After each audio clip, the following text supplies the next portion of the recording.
ಒಂದು ದುಃಖವಾದ ಪರಿಸ್ಥಿತಿಯನ್ನು ಎದುರಿಸ್ತಕ್ಕಂಥ ಶಕ್ತಿ ಬರಲಿ ಅಂತ ಮಾತ್ರ ನಾವು ಪ್ರಾರ್ಥನೆ ಮಾಡ್ಬೋದು. ಮತ್ತೆ ಈ ತರ ಧಾರ್ಮಿಕ ಮತಾಂತತೆಯನ್ನು ಸಮಾಪ್ತ ಮಾಡಲಿಕ್ಕೆ ಪ್ರತಿಯೊಬ್ಬರು ಪಣ ಕಟ್ಟಿ ನಿಲ್ಲಬೇಕಾಗ್ತದೆ.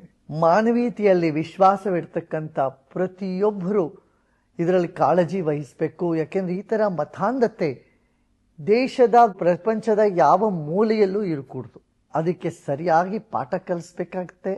ಇಂಥವ್ರಿಗೆ ಅದನ್ನ ಚಿಗುರಿನಲ್ಲೇ ಅದನ್ನ ಮುಗಿಸ್ಬೇಕಾಗ್ತದೆ.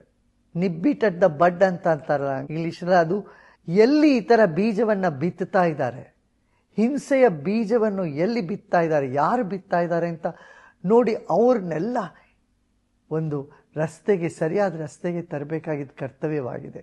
ಈ ದುಃಖದ ಕ್ಷಣದಲ್ಲಿ ನಾವೆಲ್ಲ ಭಾರತೀಯರೆಲ್ಲ ಒಂದಾಗಿ ಈ ಬಂದಿರತಕ್ಕಂಥ ಸಮಸ್ಯೆಯನ್ನು ಎದುರಿಸೋಣ.